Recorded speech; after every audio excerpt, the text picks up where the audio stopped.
Two stops taken by the former president in 2024's presidential primary season. Our objective is to replace the man in the White House. We've got to get a Republican if we're going to make serious changes of closing the border and getting spending under control. Florida Congressman Aaron Bean talks about his hopes for Republican candidate Donald Trump after a win in the New Hampshire primary.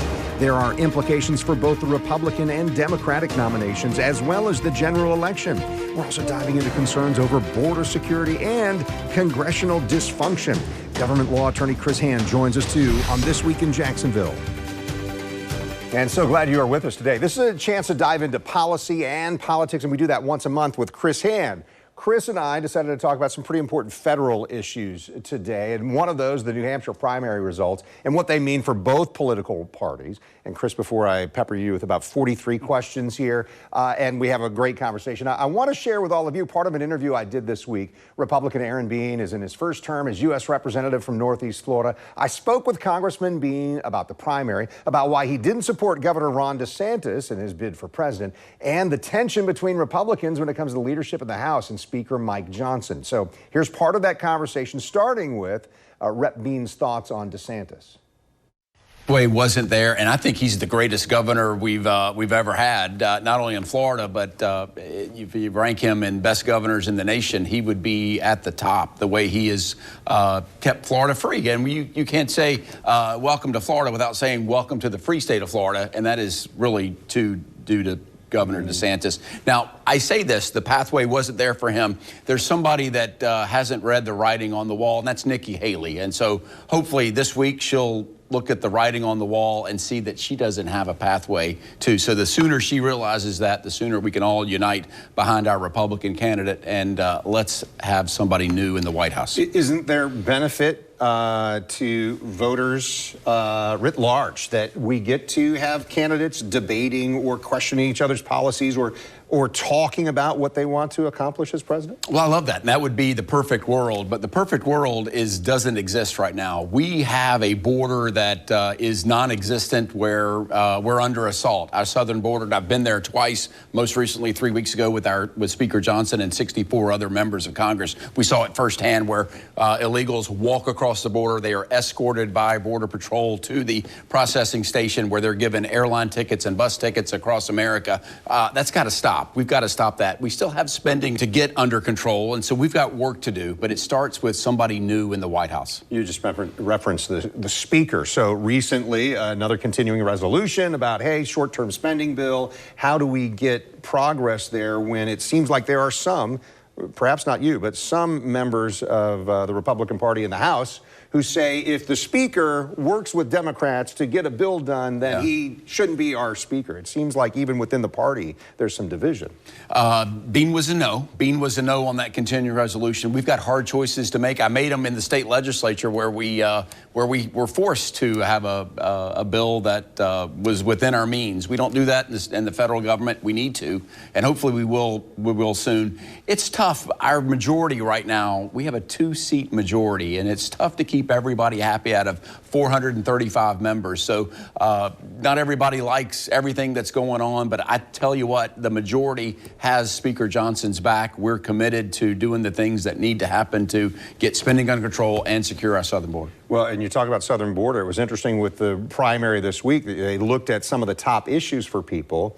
Even in a place like Iowa or New Hampshire, they're saying border control or southern border security is a priority. Well, it's because Border Patrol is sending these illegals all across America. Every state is now a border state. Kent Justice, let me tell you what New York has done. They've closed a school, James Madison High School, just outside of New York City. Told everybody, you're going to learn virtually now, so that they could take over the school to house illegal immigrants. We would go nuts in the state of Florida if that happened right now, but that's what's happening. That's how out of control it is, and we have to bring a stop to it. So is that a state issue versus a federal issue? Obviously, there's some states' rights that you always want to be mindful of. Amen. And as you know, the Supreme Court just said that it is a federal issue. Texas says we've had enough of waiting around on the federal government doing a lousy job. We put up our own razor wire, and the Supreme Court said that you get to cut that, the federal government gets to cut that razor wire, which illustrates, Kent Justice, they're doing this on purpose. They are not not serious about closing our border at all. The federal government, okay. Joe Biden, and that's why he's got to be removed, because the law is already there. If he were just to enforce the law, there wouldn't be a problem. We saw this under Donald Trump, that illegal immigration was at the lowest it's been in quite some time because he enforced a remain in Mexico policy. He didn't have an open border policy. He didn't say everybody's welcome to come and we will give you free cell phones and free goodies when you come here. So tell all your friends. No, that's not the case. So we've got work to do. This is out of control, and as you just said, it's now one of the top issues of voters, not just in Florida, not just in red states, but all over America, including these blue cities. Now, Chicago and New York, their residents are getting fed up because when you take over a school and tell all the locals who attend that school, don't come anymore because this is now going to be a hotel for illegal immigrants, we've gone too far. So that was just a few days ago with Representative Aaron Bean. Chris Hand, we love talking through the issues primarily because he's got experience on the local, the state, the federal level. And today, so really leaning into what you see in Washington, D.C. Many people know that you worked with U.S. Senator Bob Graham, once a presidential candidate himself. What are the implications for the nation with what we saw happen in New Hampshire and then before that Iowa as that played out? Well, Ken, I think what we're seeing is a general election that's starting sooner than maybe any general election in recent memory. Obviously, you know, former President Trump won the Iowa caucuses by about 30% over his rivals. In New Hampshire, another double-digit 11% win over former South Carolina Governor and UN Ambassador Nikki Haley. So there's a strong sense at this point that former President Trump has a lot of momentum, that he's the likely Republican nominee. In fact, we saw Florida Governor Ron DeSantis drop out of the race. He endorsed former President Trump, and many of his supporters have done that as well. The calendar going forward is going to be interesting, Kent. The next state to have a nomination contest is Nevada, which has its caucuses on February the 8th. And then the next one in February is South Carolina, which is likely to be decisive. That is very possibly Governor Haley's last stand. That's her home state. That's a state that she won twice when she was elected governor. If there's going to be a long-term battle, it's going to be vital for Governor Haley that she win the South Carolina primary. If she does not, that is probably the last stop for the Republican presidential nomination. So what's the good part and bad part about this? Because you're right. If after South Carolina there's just a Republican and a Democrat nominee, former president and current president, you know, part of the primary process, part of the election season is to vet candidates. It's to understand their ideas. It's to learn more about them. Will there really that level of vetting, I guess, be going on with two people who are widely known already? Well, think of it this way. If Donald Trump is indeed the Republican nominee, this will be his third time on a national ballot. He was obviously the Republican nominee in 2016 when he won and 2020 when he lost. For Joe Biden, this will be his fourth time on a national ticket, twice as vice president, twice as president. So you have two candidates who've already been thoroughly vetted kind of in their history over time. The New Hampshire results we've seen just in the last few days, Ken, are particularly interesting because I think they provide some window into what some of the general election issues might look like. If you look at the way the vote was, and a variety of news organizations have done some of this analysis, but if you look at the way the vote was divided between former President Trump and Ambassador Haley, he won the Republican vote with about 75%. About 75% of Republicans voting cast ballots for him, 25% for her. But when you go to independents, remember, New Hampshire is an open primary, so undeclared voters, not Democrats, but undeclared voters can vote in the Republican primary. That broke down about 60% for Ambassador Haley, 40% for the former president. Interestingly, some of these exit polls also asked voters if former President Trump is convicted of one of the four indictments he's currently facing, will you vote for him in a general election? 80% of Haley voters said no, and I believe it was 45% of all voters said no. So even though it was a Republican primary in one of the first states, New Hampshire, there are some interesting signs there for a general election. One of the things it tells us that, like in every election, the swing voters, the decisive voters, will be those independent or no party affiliation voters. They often tip the balance one way or another in any election, but particularly a presidential election. Looks like we're headed for that same effect in 2024. And for those of us watching closely, that's always fascinating because both sides, left or right, go to the extremes in primary season.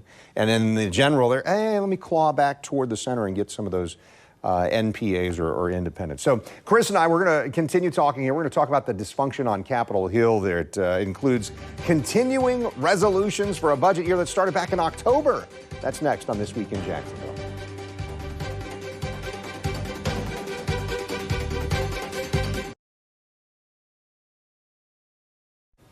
You're watching This Week in Jacksonville with Kent Justice.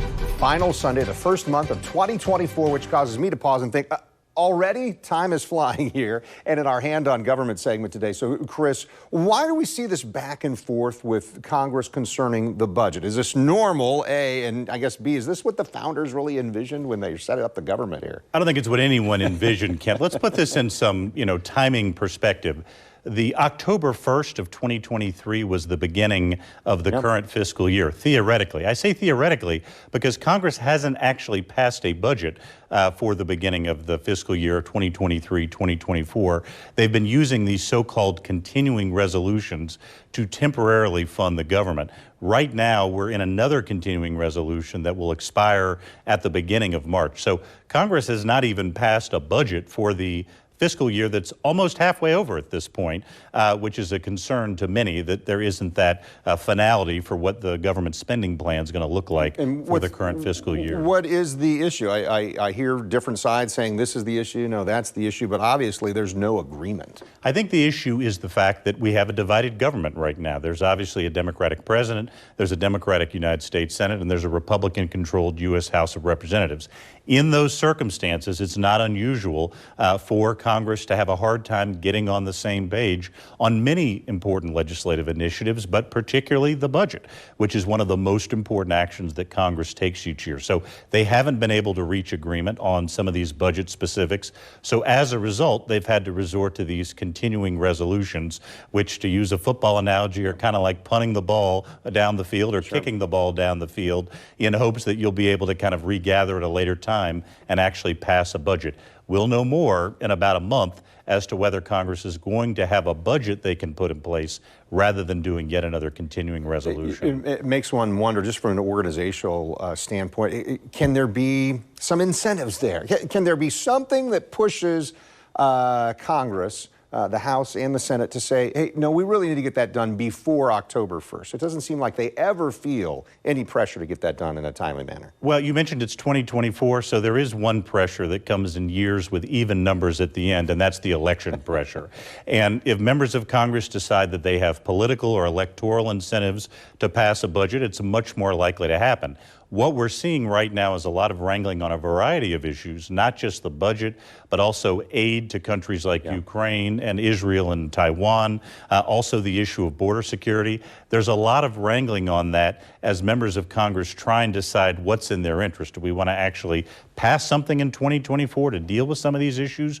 Do we want to try and preserve the issue for the election? That's been much of the debate. And part of the other issue, Ken, is the majorities are so narrow. Remember, Democrats have a 2-vote majority in the U.S. Senate. Republicans have a 3-vote majority in the U.S. House of Representatives, but just at the moment is sort of functionally a 1-vote majority because of vacant seats and because of members being out with illness. So those very narrow majorities make it extremely difficult to govern, particularly in an era where bipartisan coalitions are not sought after as much as they were in past years. I want to talk more about kind of that idea of balance of power here in just a moment. But first, we've kind of been talking about this a little bit. Speaker of the House, Mike Johnson, what's different for him than Kevin McCarthy? McCarthy, you probably know, was thrown out of office, essentially. There was a group of Republicans who said, nope, McCarthy worked with Democrats on a continuing resolution on anything. And it seems like Mike Johnson might be in the same place. It seems like he's in exactly the same place. As you know, one of the reasons former Speaker McCarthy was pushed out of office through the motion to vacate that Florida Representative Matt Gaetz introduced was because he had reached accord with Democrats on a variety of sort of fiscal issues.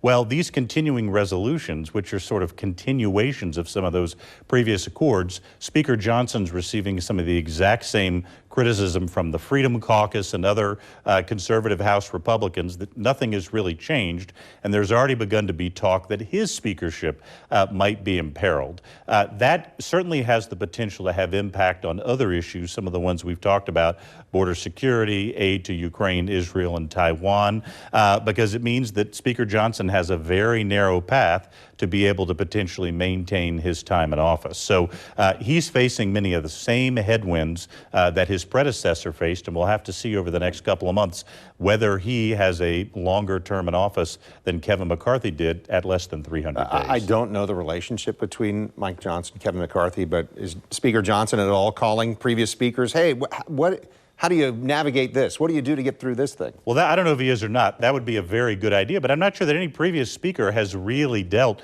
with some of these same headwinds. There might not have been anyone else who's got the same perspective. And to some extent, Speaker Johnson's getting criticism from a variety of parts of his caucus, from the Freedom Caucus, but also there was some comments in the last week or so by Patrick McHenry, who's a congressman from North Carolina, viewed as a little more of a moderate, with some concerns about the way this was going in terms of negotiations over the budget and those sorts of issues. Remember, there's a lot at stake here. You know, in the past, when shutdowns have occurred, the blame for that has usually fallen on the Congress.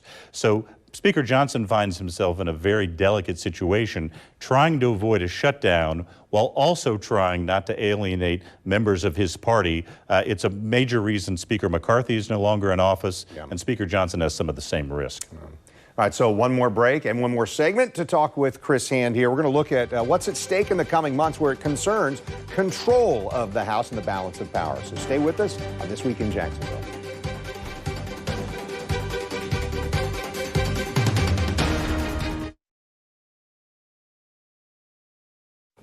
You're watching This Week in Jacksonville on Channel 4.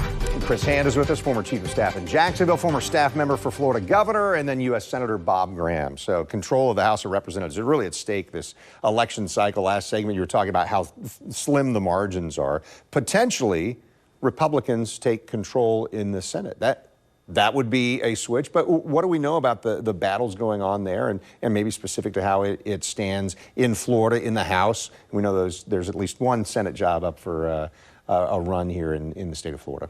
Well, I mean, Ken, it's very interesting. There'll be obviously a lot of attention on the presidential contest right now because of those nominating contests going on, but there will also be a pitched battle for control of the U.S. Senate and the U.S. House of Representatives. The U.S. Senate map is very favorable for Republicans right now, many more Democratic seats that are up in 2024 than Republican seats. So I think most analysts believe that Republicans probably will take control of the U.S. Senate.